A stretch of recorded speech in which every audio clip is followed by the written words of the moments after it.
Assalamu alaikum. My name is Hafiza Tahmina Kawal and I am here to deliver lecture to computer science students of second year Rawalpindi board. We have already started the lecture from chapter number 8. We are doing getting started with C. This is the third session. We will continue from where we have left off last time. Today we will start with the history of the C language. Now, it is not considered as one of the very important topics for your from your examination point of view, but still it is part of your book, so we will cover it. C is a popular high-level language. It was developed by Denise Ritchie at AT&T Bell Laboratories in 1972. The first time the person who invented the C language was Denise Ritchie, and he invented it in 1972. C language was derived from an earlier programming language called B. C से पहले जो programming language आई थी, that was the B programming language. It was developed by Ken Thompson 1969 to 70. सो 1969 से 70 के बीच में केन Thompson ने जो थी बी लैंग्वेज लॉन्च की थी. It provided the basis for the development of C language. Nowadays, we have developed so many high-level languages just on the base of the C language. So C language भी किसी और language की base पे बनी थी. That was the B language. But B language, nobody is familiar with the B language because it is completely obsolete. Now everybody is working with C language or other high level languages. The C language was originally designed to write system programs under Unix operating system. This was one of the starting operating system, Unix, and C language was used to write the system programs.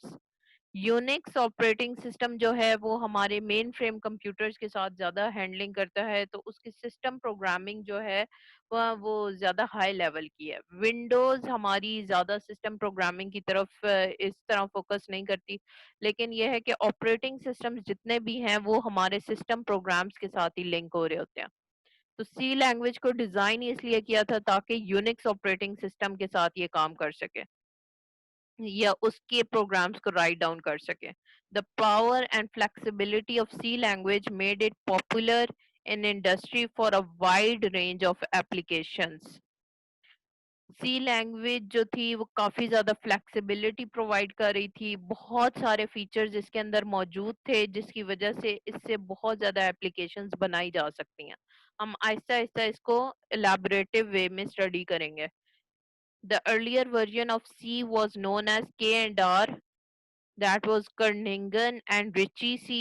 The American National Standard Institute (NC) developed a standard version of the language. Originally जितने starting phase पे काम होते हैं वो research level पे होते हैं, तो किसी ने अपने लिहाज से एक लैंग्वेज डेवलप की, that was the C language. लेकिन उसके बाद इसको स्टैंडर्ड फॉर्म में लॉन्च किया American standard national standard institute ने. जब स्टैंडर्ड फॉर्म में लॉन्च हुआ तो इसका मतलब यह है कि अब हर कोई सी लैंग्वेज को यूज कर सकता था.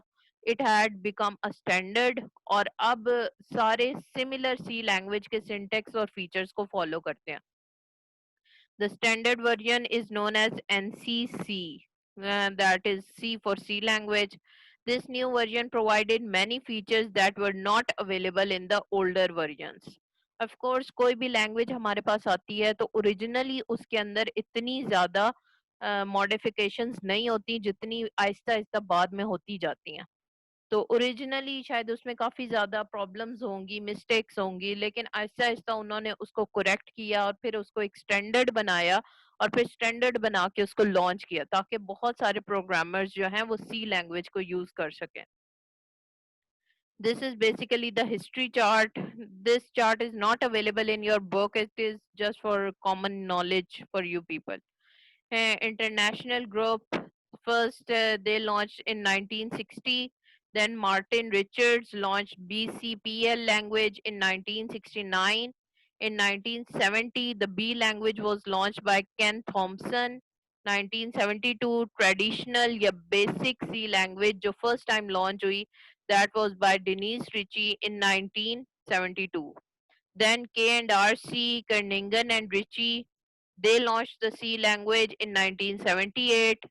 Then NC Committee, the American National Standard Institute, they launched the C language in 1989. Then they associated with ISO committee. ISO is basically International Standard Organization. They set all the standards throughout the world. So NC then linked with ISO and gave a standard C language in 1990. And the last standardized committee that gave C99 in 1999. So basically, C language has evolved through many steps. It has gone through many changes over the time. Important characteristics of C language, we will see what are the characteristics. Number one is the convenient language. C is a very convenient language. We will see why it is very convenient, because it provides many facilities in easier way that are difficult to use in low level languages. Low level languages की अपनी limitations हैं, दो उसमें English like words भी use हो रहे होंगे, लेकिन उनको अंडरस्टैंड करना, उनकी प्रोग्रामिंग करना इज क्वाइट डिफिकल्ट। तो इस लिहाज से सी लैंग्वेज बहुत आसान थी काम करना। दो many high level languages are even easier than C language, लेकिन comparison to low level language, C language was quite convenient. Programmers can write complex programs more easily as compared to low level languages. Complex program writing जो थी वो low level languages में बहुत difficult हो जाती है, लेकिन सी लैंग्वेज में उन्होंने ज़्यादा इजीली जो है वो कॉम्प्लेक्स प्रोग्राम राइटिंग करना शुरू कर दी। Then number two is well structured language. C is a well structured language. Well structured language का मतलब ये है कि इसके अंदर प्रॉपर हर चीज जो है वो प्रॉपर पैटर्न के साथ फॉलो हो रही है, प्रॉपर उसका सिंटेक्स फॉलो करना पड़ता है, उसके बाद आप इस लैंग्वेज को राइट डाउन करते हैं। Its syntax is very easy to understand. We will do the syntax part later on, जब हम एक्चुअल सी प्रोग्रामिंग को स्टार्ट करेंगे तो उसके अंदर हम सिंटेक्स पार्ट को कवर अप करेंगे, लेकिन इसका सिंटेक्स इतना डिफिकल्ट नहीं है कि आप लोग उसको अंडरस्टैंड ना कर सकें। The programs written in C language are easy to maintain and modify. C language के अंदर जितनी भी प्रोग्राम राइटिंग करेंगे उसको आराम से मेंटेन भी रख सकते हैं और मॉडिफाई भी कर सकते हैं। Number third is machine independence. C language provides machine independence. That is one of the features of all the high level languages, that they are machine independence. ये आपकी मशीन पे, आपकी कंप्यूटर के, आपके लैपटॉप पे डिपेंड नहीं करता कि आप उस पे सी लैंग्वेज यूज कर सकते हैं या नहीं कर सकते। any kind of laptop, any kind of computer, any kind of computing device can be used to work with C language. It means that the programs written in C language can be executed on different types of computers. So you don't have got any kind of limitation on कि किस तरह का आपको computer use करना चाहिए। For example, a program written in C language can be executed on Intel processors and Motorola processors. हमारे पास processors भी बहुत सारे टाइप के, नॉर्मली हम यूज इंटेल के प्रोसेसर्स ही करते हैं, लेकिन हम अपनी सी लैंग्वेज को किसी भी टाइप के प्रोसेसर्स के ऊपर रन कर सकते हैं। That is why it is preferable to write program in C rather than machine language. So इसलिए भी प्रोग्राम राइटिंग सी लैंग्वेज में इज ऑलवेज बेटर, और मशीन लैंग्वेज में तो प्रोग्राम राइटिंग हम बिल्कुल भी नहीं करते। नेक्स्ट हमारे पास मॉड्यूलैरिटी आ गई, fourth point. C language provides the facility of modular programming. अब ये मॉड्यूलर प्रोग्रामिंग क्या चीज है? मॉड्यूलर प्रोग्रामिंग ये कहती है कि आप सी लैंग्वेज के प्रोग्राम्स को छोटे छोटे मॉड्यूल्स में कन्वर्ट कर दें, बजाय ये कि आप सारा का सारा प्रोग्राम एक साथ लिख दें। आप उनको मॉड्यूल्स के अंदर कन्वर्ट करके तो फिर प्रोग्राम राइटिंग करें। ये फैसिलिटी हमारे पास सी लैंग्वेज प्रोवाइड कर रहा है, जो कि लो लेवल लैंग्वेजेस बिल्कुल नहीं प्रोवाइड करती। It means that the program can be divided into small modules. ये मॉड्यूल्स का जो केस है ये भी हम आगे सी लैंग्वेज प्रोग्रामिंग के अंदर देखेंगे कि हम मॉड्यूल्स क्या किस तरह करके डिवाइड करते हैं। These modules can be developed and compiled independently.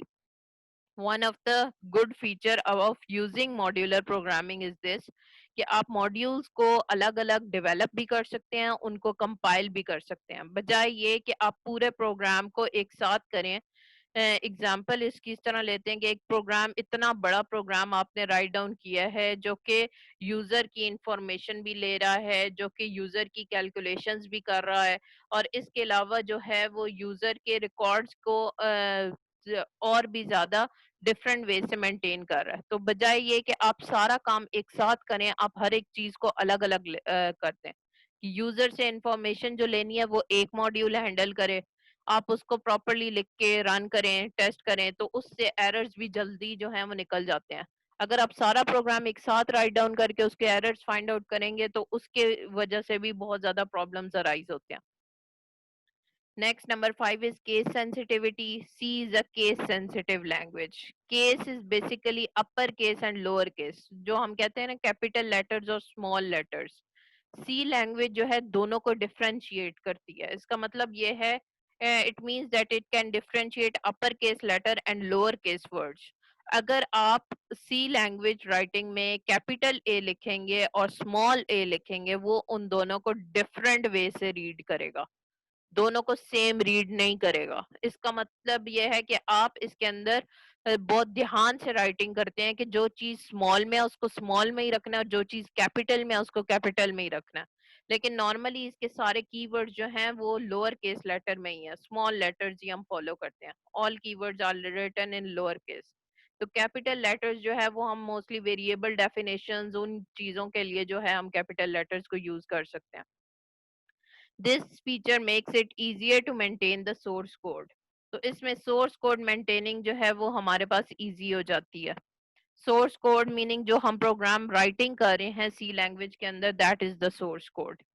Okay, next is the hardware control. Number 6, C language provides close control on hardware. It can be used to write efficient programs to control hardware components of computer system. हम सी language से अपने computer के hardware components को भी control कर सकते हैं. अगर C language system software writing के लिए यूज होती है तो it definitely can control the hardware as well, क्योंकि हार्डवेयर कंपोनेंट्स ही आपके सिस्टम के साथ कनेक्ट हो रहे होते हैं ना, like mouse, keyboards, printer, scanners. इसके अलावा जितनी इंटरनल हार्डवेयर कंपोनेंट्स है वो भी सारे. तो इस वजह से सी लैंग्वेज जो है वो हम हार्डवेयर कंपोनेंट्स को कंट्रोल करके उनसे एफिशिएंट प्रोग्राम राइटिंग जो है वो कर सकते हैं. Number 7 is the small language. C is a small language. It has small number of keywords and programming controls. C language में बहुत ज़्यादा keywords नहीं है और प्रोग्रामिंग कंट्रोल्स भी इतने ज़्यादा नहीं है, तो इसकी वजह से भी इसको याद करना जो है वो ज़्यादा इजी हो जाता है. But still it is very powerful for developing types of programs. हम different types of programs इससे फिर भी बहुत easily बना सकते हैं. ज़रूरी नहीं है कि आपके पास बहुत सारे प्रोग्रामिंग कंट्रोल्स या कीवर्ड्स अवेलेबल हों तो तभी आप इसके अंदर काम करेंगे. ये हम कीवर्ड्स, प्रोग्रामिंग कंट्रोल्स, ये चीज़ें हम नेक्स्ट चैप्टर में डिटेल में सारा कुछ स्टडी करेंगे. Next, number 8 is fast code generation. The compilers of C language generate a very fast code. The code executes very efficiently, so the programs take less time to execute. हमारी C language use करती है compilers को. Compilers जो है बहुत जल्दी programme को compile करके execute करते हैं. वो भी हम सारा प्रोसेस अभी इस लेक्चर में आगे कवर अप करेंगे. सो इसकी वजह से हमारा जो है कोड बहुत जल्दी बन जाता है और एग्जीक्यूशन बहुत फास्ट हो जाती है. Two reasons to write a program in C rather than machine language. यहाँ पे दो रीजंस हमारे पास बताए हुए हैं कि सी लैंग्वेज में राइटिंग क्यों बेटर है than machine language. Number 1 is easier to write program. C language is a high level language, तो इसमें प्रोग्राम राइटिंग आसान है than machine language. Programs in machine language consist of 0 and 1. तो 0 और 1 की राइटिंग जो है दैट इज वेरी डिफिकल्ट, क्योंकि बाइनरी लैंग्वेज अंडरस्टैंड करेंगे तो फिर आप ये प्रोग्राम राइटिंग कर सकते हैं. It is very difficult to write, modify and manage programs in machine language. लेकिन ये जो है ये आपके सी लैंग्वेज में तो करने बहुत आसान है. आप राइटिंग भी कर सकते हैं, मॉडिफिकेशन भी कर सकते हैं, मैनेज भी कर सकते हैं. The instructions of C are similar to English language. हम इसको भी आगे देखेंगे जब हम प्रोग्रामिंग स्टार्ट करेंगे कि इंग्लिश लैंग्वेज से बहुत इसके सिमिलर वर्ड्स इसके अंदर यूज होते हैं. So it is preferable to write program in C rather than machine language. So C language में program writing is always preferable when doing programming with machine language. Number two is machine independence. C language provides machine independence. It means that the program written in C language can be executed on different types of computers. जहाँ पे example उन्होंने Intel processors और Motorola processors की दी हुई है. Machine language में अगर आप राइट डाउन करेंगे तो आपको सिस्टम देख के तो प्रोग्रामिंग करनी पड़ेगी. आप जिस सिस्टम के ऊपर प्रोग्रामिंग कर रहे हैं आप दूसरे सिस्टम पे एग्जैक्ट वही प्रोग्रामिंग करना विल बी वेरी डिफिकल्ट. यह प्रोग्राम आप उठा के दूसरे पीसी के ऊपर शिफ्ट नहीं कर सकते. तो वो बिल्कुल आइडेंटिकल कंप्यूटर्स होंगे तो मे बी उसके ऊपर हो सकता हो, लेकिन डिफरेंट कंप्यूटर्स के ऊपर ये काम इतने आराम से हैंडल नहीं होता. लेकिन सी लैंग्वेज में तो आपको सिर्फ सॉफ्टवेयर इंस्टॉल करना है. आप सॉफ्टवेयर इंस्टॉल करें, फिर आप एक पीसी पे काम करिए, दूसरे पीसी पे काम करें. लाइक हमारे पास एमएस ऑफिस है, वर्ड, पावर पॉइंट, एक्सेल हम हर पीसी पे यूज कर सकते हैं because it is a machine independent software. तो उसको हर जगह पे या हर कंप्यूटर के ऊपर यूज किया जा सकता है. The same way C language can be applied to many different type of computers. That is why it is preferable to write programs in C language rather than machine language. Next, now we will start the Turbo C++. The basic compiler that is used to write the C language programs is the Turbo C++. Turbo C++ is the part of your course, but हम programming के लिए Turbo C++ को use नहीं करेंगे. जो practical programming है हम उसको ब्लडशेड डेव C++ के ऊपर करेंगे, क्योंकि उसके ऊपर एक तो ये कि I will give you a few reasons for that कि टर्बो सी प्लस प्लस के ऊपर हम काम इसलिए भी नहीं कर सकते. मैं अपने कंप्यूटर पे अगर इंस्टॉल करके प्रोग्राम राइटिंग करूंगी भी तो मैं वो आपको शेयर नहीं कर सकती हूँ, क्योंकि टर्बो सी प्लस प्लस जो है वो कमांड लाइन इंटरफेस की तरह काम करता है और ये मेक श्योर करता है कि जब आप टर्बो सी प्लस प्लस के अंदर काम कर रहे हो तो दूसरी चीजें इतने आराम से आप इसके अंदर शो नहीं करा सकते. तो इसमें screen sharing will not be quite possible with it. लेकिन यही अगर हम काम डेव सी प्लस प्लस में करेंगे तो उसके अंदर आपको इजीली मैं डेमो करके तो प्रोग्राम राइटिंग रनिंग करके दिखा सकती हूँ कि उसके अंदर प्रोग्राम्स किस तरह करके रन होंगे और आउटपुट किस तरह करके शो होगी. एरर जनरेशन भी हम उसमें बहुत आसानी से देख सकते हैं. और दूसरी रीज़न ये है कि आपके कंप्यूटर्स जो कॉलेज पे अवेलेबल हैं वहाँ पे एक लैब में टर्बो सी प्लस प्लस है, लेकिन आपके जो प्रैक्टिकल्स कंडक्ट होते हैं उस लैब में सिर्फ डेव सी प्लस प्लस ही है. So we will work on Dev C plus plus. लेकिन क्योंकि Turbo C plus plus is part of your course so it is very less likely कि इससे कोई क्वेश्चन आए पेपर में, लेकिन क्योंकि it is part of your book so we will cover it. Turbo C++, the compiler used for C language is called Turbo C++. इसकी भी हम डिटेल्स अभी सारी की सारी कवर अप करेंगे. It is the implementation of Borland International for C language. Borland International ने ये Turbo C++ लॉन्च किया था for C language. Turbo C++ also provides a complete integrated development environment known as TC editor. ये IDE environment इन्होंने provide की थी. ये हमारे पास इसकी स्क्रीन को शो कराने के लिए या एडिटर शो कराने के लिए जहाँ पे हम इसके अंदर प्रोग्राम राइटिंग करते हैं. It is use to create write and edit and save programs. हम इसके अंदर प्रोग्राम्स क्रिएट कर सकते हैं, एडिट कर सकते हैं, उनको सेव कर सकते हैं. It also provides a powerful debugger. Debugger helps users in detecting and removing errors in programs. Debugger का मेन काम ही ये है कि आपके प्रोग्राम्स में से एरर्स को डिटेक्ट करना. तो एरर डिटेक्शन उनकी रिमूवल के लिए जो है हमारे पास इसके अंदर बिल्ट इन डिबगर मौजूद है जो कि खुद ही एरर्स को डिटेक्ट कर देता है. जब एरर्स को डिटेक्ट करता है तो आपको ये फौरन इन्फॉर्म करेगा कि एरर्स कहाँ पे और आप वहां से उसको रिमूव कर सकते हैं. The process of writing program Turbo C editor is very easy. The user can type TC on DOS prompt or double click TC shortcut to start IDE. तो ये आप डॉस प्रॉम्प्ट के अंदर, डॉस प्रॉम्प्ट हर PC के अंदर available होता है। Run में जाके आप डॉस के ऊपर क्लिक करते हैं, सीएमडी के ऊपर, तो डॉस प्रॉम्प्ट ओपन हो जाता है। वहां पे टीसी राइट करेंगे तो आईडीई का जो मेन्यू बार है वो ओपन हो जाएगा। The menu bar of IDE contains menus to create, edit, compile, execute and debug a C program. ये भी हम सारा कुछ अभी आगे देखेंगे कि उसके अंदर क्या क्या होता है। The user can open a menu by clicking on it with the mouse. The user can also press a combination of Alt key and first highlighted director of the name of the menu.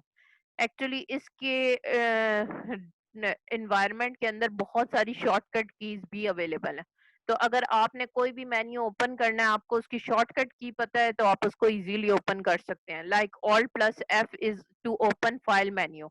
तो file menu को open करना बजाय ये कि आप mouse से ले जाके फाइल के ऊपर क्लिक करें और फिर उस मेन्यू को ओपन करें, आप ऑल्ट प्लस एफ प्रेस करेंगे तो वो उससे फाइल मेन्यू ओपन हो जाएगा।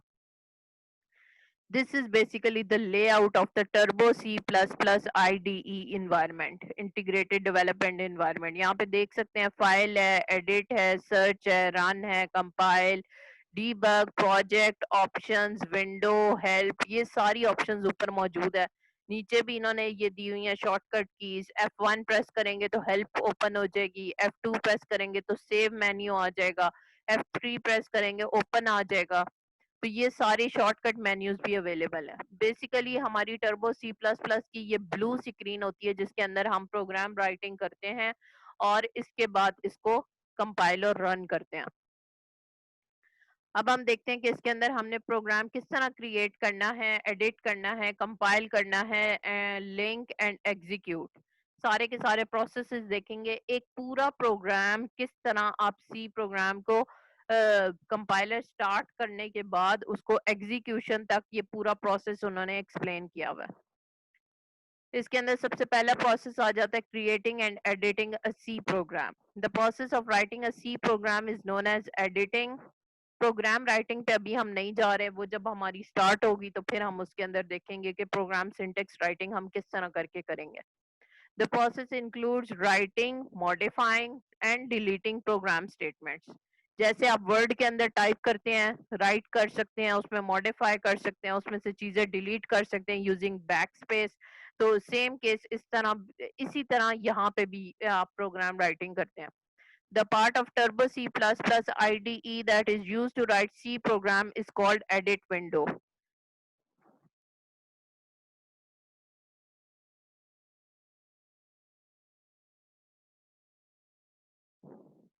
ये हमारे पास जो ब्लू स्क्रीन अवेलेबल है, यहाँ पे हम प्रोग्राम राइटिंग करते हैं and this window is known as the edit window.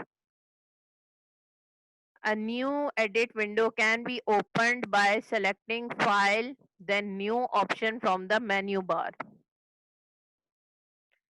File के ऊपर जाके ये हमारे पास मल्टीपल मेन्यूज आ जाएंगे। इसमें से जब न्यू के ऊपर क्लिक करेंगे तो हमारे पास एक न्यू ओपन हो जाएगी file. The edit window has a double line border. ये देख सकते हैं यहाँ पे व्हाइट कलर की डबल लाइंस हमारे पास अवेलेबल हैं, जिससे हमें पता चलता है कि ये पूरी हमारे पास एडिट विंडो है। तो इसकी सारी तरफ जो है व्हाइट डबल लाइंस मौजूद है। The cursor blinks in the window. जब भी कर्सर इसके बीच में होता है तो ये हमेशा ब्लिंक करता रहता है। ये इस तरह करके कर्सर जो है वो हमारे पास शो हो रहा होता है इसके अंदर। The position of the cursor indicates the starting point to write a program. जहां पे भी कर्सर आपका ब्लिंक कर रहा होगा, आप वहां से बेसिकली प्रोग्राम राइटिंग स्टार्ट कर सकते हैं। The user can expand the window by clicking the arrow in the upper right corner. Okay, यहाँ पे अपर राइट कॉर्नर में ये जो सेंटर वाला बटन है, इसको क्लिक करेंगे तो ये एक्सपैंड होके फुल स्क्रीन पे चला जाएगा। The user can also select window zoom to expand the window. तो विंडो में जाके यहाँ पे जूम की ऑप्शन भी होती है, अगर उस पर भी क्लिक करेंगे तो ये एक्सपैंड होके स्क्रीन बड़ी हो जाएगी। The vertical and horizontal scroll bars are used to navigate through the program. ये हमारे पास नीचे जो है ये हॉरिजॉन्टल स्क्रॉल बार है, जहाँ पे एरोज हमारे पास मौजूद हैं। तो एरो से आप लेफ्ट और राइट साइड पे मूव कर सकते हैं, और ये वर्टिकल स्क्रॉल बार्स भी मौजूद है। जैसे हमारे पास वर्ड के अंदर होते हैं, एक्सेल के अंदर होती हैं, वैसे ही यहाँ पे भी हमारे पास स्क्रॉल बार्स मौजूद है। ये बेसिकली एक प्रोग्राम राइट करके यहाँ पे इन्होंने शो कराया हुआ है, जिसके थ्रू जो है हम ये एडिटर या प्रोग्राम एडिटिंग विंडो के अंदर इन्होंने एक सी लैंग्वेज का पूरा प्रोग्राम लिख के शो कराया हुआ है। इसके बाद saving a C program, the process of storing the program on disk is known as saving. A program should be saved on the disk to be use repeatedly. आप वर्ड के साथ काम कर रहे हो, एक्सेल के साथ करें या पावर पॉइंट के साथ करें, सबसे पहला काम यही होता है कि उसके अंदर उसको सेव करना है। C programs are saved with dot C extension. Program dot C के नाम से जो है ये हमारे पास सेव होगा। ये फाइल मेन्यू में जाके, हमने पीछे भी ये ऑप्शन देखिए, फाइल में जाके ये सेव की ऑप्शन मौजूद होती है। तो सेव के ऑप्शन पे क्लिक करें, ये सेव एज के ऑप्शन पे क्लिक करें तो आपके पास ये विंडो ओपन कर देगा। यहाँ पे आपने जो फाइल का नाम देना है, आप फाइल का नाम दें। ये पीछे जो है ये पूरी डायरेक्टरी आ रही होती है, C:/TC/bin/ और आगे फिर फाइल का नाम आता है। तो ये डायरेक्टरी के बगैर इसके अंदर फाइल नेम सेव नहीं हो सकता है। तो ऐसे नहीं करना कि आप इसके ओपन करके तो इस सारे को रिमूव करके तो यहाँ फाइल नेम डॉट सी लिख रहे हो, तो उससे ये ओके करेंगे तो ये कभी भी इसको सेव नहीं करेगा, because it has to save in the proper directory. कि किस फोल्डर में जाके सेव होना है वो पीछे सारा कुछ मेंशन होना जरूरी है। The following procedure is use to save a C program. अच्छा, ये हमारे पास डॉट सी एक्सटेंशन के साथ होता है, ये डॉट सीपीपी के साथ होता है, जो कि ये ऊपर शो हो रहा है। लाइक हमारे पास वर्ड जो होता है डॉट डीओसी के साथ होता है, पावर पॉइंट डॉट पीपीटी के साथ होता है, एडोब की जो फाइल होती है डॉट पीडीएफ की फॉर्म में हम सेव करते हैं। तो इसके अंदर हम सेविंग प्रोसेस क्या है, फाइल में जाके सेव मेन्यू पे क्लिक करें या प्रेस F2 करें, तो उससे save as file as dialog box जो कि ये हमारा ऊपर शो हो रहा है, ये हमारे पास आ जाएगा।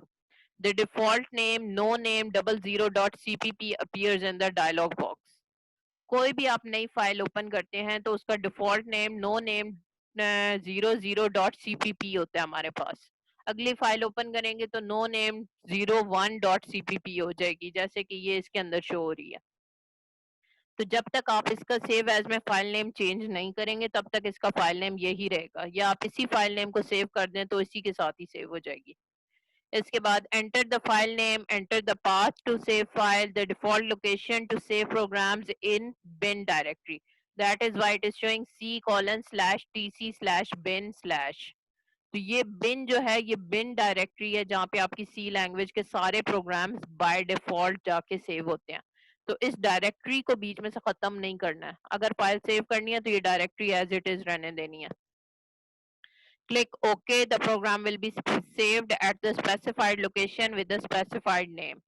जब ये OK का बटन प्रेस करेंगे तो आपका फाइल जो है वो इस नाम के साथ सेव हो जाएगी। आपने नेक्स्ट टाइम ओपन करना होगा तो फाइल मेन्यू में जाके इधर ओपन पे क्लिक करेंगे तो आप डायरेक्टरी में से वो सेम नेम की फाइल को दोबारा से ओपन कर सकते हैं। नेक्स्ट हमारे पास है compiling a C program. The process of converting source program into object program is known as compiling. The program saved with .c extension contains the statement of C language. It is known as a source program.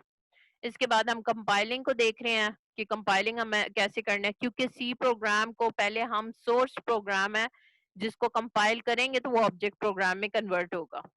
It can not be executed by computer directly. A compiler converts the source program into object program and saves it in a separate file.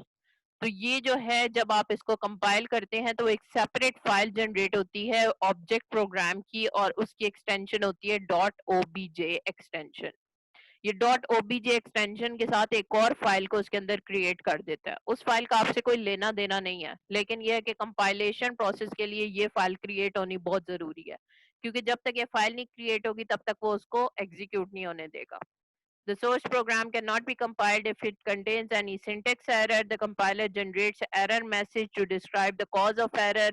All errors must be removed to successfully compile a source program. ये पूरा menu इधर इन्होंने mention किया हुआ है। Select compile option में जाके यहाँ पे कंपाइल की ऑप्शन है, इसको क्लिक करें। इधर शॉर्टकट की भी आगे मेंशन है, Alt + F9 से भी ये हो सकता है। उसको क्लिक करेंगे। The program will be translated into object program. If it contains no error the compiler will generate error message if the program contains any error. So compile process पे click किया तो हमारे पास ये कंपाइलेशन की एक window आ जाएगी जो बताएगी कि हमारे पास 0 एरर्स हैं और 0 वार्निंग्स शो हो रही हैं। जब यहाँ पे सक्सेस लिखा आ जाएगा, इसका मतलब ये है कि आपका प्रोग्राम सक्सेसफुली कंपाइल हो गया है। तो इसके बाद जो है फिर आप इसको एग्जीक्यूट कर सकते हैं। अगर ये सक्सेस नहीं होगा और यहाँ पे बीच में कोई सिंटेक्स एरर्स होंगे, लाइक कोई ब्रैकेट आपने मिस कर दी या कोई सेमीकोलन मिस कर दिया या कीवर्ड के स्पेलिंग गलत कर दिए, तो यहाँ पे फिर एरर्स जनरेट हो जाएंगे। तो फिर जब तक आप एरर्स को रिमूव नहीं करेंगे तब तक ये कंपाइलेशन प्रोसेस कंप्लीट नहीं होगा। तो फिर आप इस विंडो को बंद करके आप पहले एरर्स को रिमूव करेंगे, फिर दोबारा से कंपाइल करेंगे, और फिर जब तक एरर्स वार्निंग सारी 0 0 नहीं होंगी और यहाँ सक्सेस लिखा हुआ नहीं आएगा तब तक आपका कंपाइलेशन प्रोसेस कंप्लीट नहीं होगा। और जैसे ही आ जाएगा उसके बाद हमारा कंपाइलेशन प्रोसेस कंप्लीट हो जाएगा। अच्छा, मेरे ख्याल से हमारे सेशन का टाइम खत्म हो गया है। आगे हम लिंकिंग का जो काम है वो हम नेक्स्ट क्लास में स्टार्ट करेंगे। Thank you for listening. In case of any queries, you can describe in the comment section below. Thank you very much. Allah Hafiz.